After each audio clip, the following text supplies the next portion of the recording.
how to add an inventory account to Xero. Hi everyone, welcome to this tutorial. In this tutorial, I'll be showing you how you can add an inventory account to your Xero account. And the first thing to do is to ensure that you have an account with Xero. Once you have an account with Xero and you've created an account, just log in into your account and you'll be brought automatically to the dashboard. Now, once you're on your dashboard, by the left side of the screen, you'll see a list of options displaying your business name, dashboard, business, account, project, and contact. In this tutorial, we'll be selecting contact.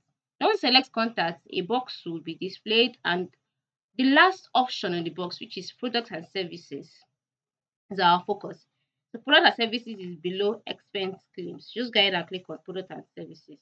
Once you click on it, it will load and then you'll be brought to the product and services page. On this page, by the right side of the screen, you'll see new item. New item is next to export and import. So just go ahead and select new item.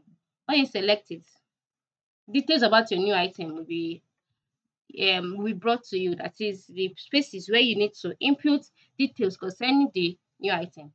Details such as code, the name, you want to track the inventory item, purchase, that is the cost price, purchase account, tax rate, description, sell.